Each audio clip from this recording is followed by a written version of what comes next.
I'm just not ready for a relationship right now, and I need time and space to heal and to work on myself. Famous last words from your avoidant ex when they abruptly discarded you or when they broke up with you after a very slow fade out into oblivion. As if that didn't hurt enough, then they go and immediately jump into a new relationship and commit to that person. They wouldn't put labels on it with you. They couldn't stay committed to you, but they could commit to this person. They could actually put a title on the relationship with this new person. That is a gut punch. It feels like someone reached into your chest and ripped out your heart while it was still beating. It feels like the wind was taken right out of your sails. Why were you not worth committing to, but this other person was? You treated them so well, you gave them nothing but love and consistency. That is exactly why they couldn't commit to you. Because you showed them love, you showed them emotional availability, and that triggered all of their fears. Go back to childhood, when the avoidant was a kid. They were emotionally neglected by their parents or their caretakers. They weren't shown the love and the nurturing in the way that they needed. Also, their feelings were routinely dismissed, if not outright rejected and reprimanded for having negative emotions.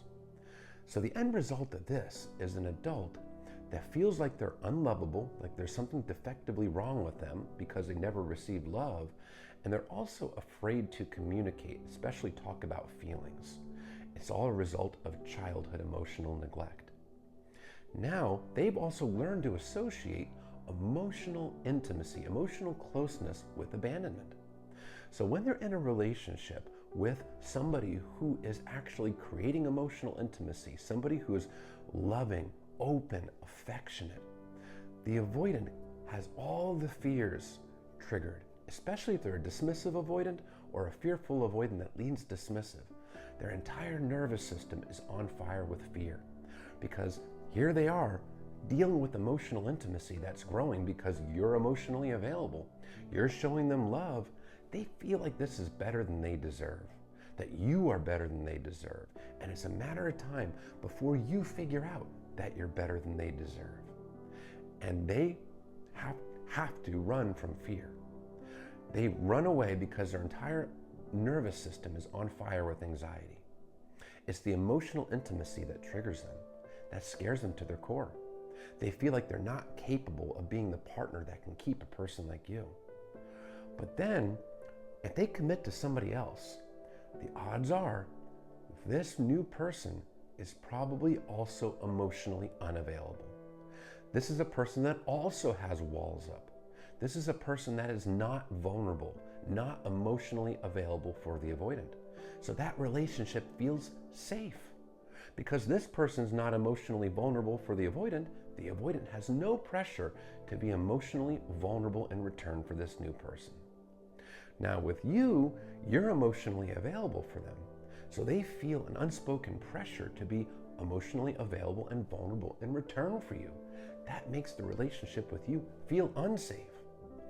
Now the avoidant has also learned to associate commitment labels with abandonment because commitment labels mean you must be emotionally available for the person you're committed to. It implies emotional availability and emotional intimacy. This scares them, especially with an emotionally available partner, because emotional closeness leads to abandonment in the avoidance mind because they couldn't rely on their parents for their emotional needs. They learn that the people you rely on for your emotional wants and needs are going to reject you. They're going to abandon you. Now, an emotionally unavailable partner does not trigger these fears because there's no pressure to be available, vulnerable, open in this relationship. They can both emotionally neglect each other while still getting some surface level validation from each other. This feels like a safe relationship to commit to. So this is why, if you look at the dating history of a lot of severe avoidants, they have a lot of short-term relationships with people that are emotionally available, but they can commit to longer-term relationships with partners that are emotionally unavailable or even toxic. This is why an avoidant can spend years with a narcissist but run from you after only 6 months. The narcissist is an emotionally unavailable person. There's no pressure to be emotionally vulnerable for a person like that. that relationship feels safe. Even though it's an unhealthy relationship, an unsatisfying relationship, a relationship that really has no love and intimacy, it feels safer to the avoidant. They can emotionally neglect each other and the avoidant feels okay with it, so they can commit to that. It's not a reflection of you that they committed to this other person and not you.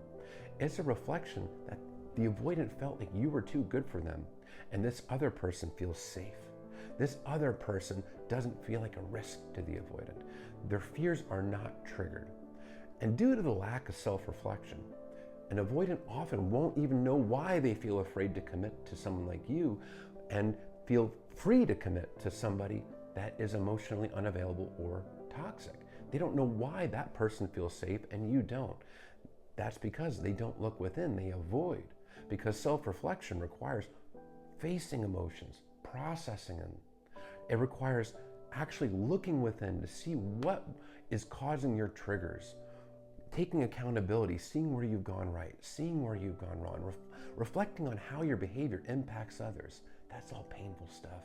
Avoidants don't like to do that. That's because they avoid. They were never shown how to process emotions and deal with this stuff as a kid. So they bury it. They run from their problems. They stick their head in the sand like an ostrich. So the end result is a person that does not know how to do healthy relationships and runs from good ones and commits to bad ones. That is not a reflection of you. That's a reflection of them, their unhealed attachment wounds, their lack of self-reflection, as well as their character. Do not blame yourself because you didn't cause that. You were not in their childhood causing those unhealed attachment wounds. That wasn't your fault. If you blame yourself, you're pushing yourself further into anxiety and you are actually trying to control the uncontrollable, and it's just going to prolong the pain and make it harder for you to heal.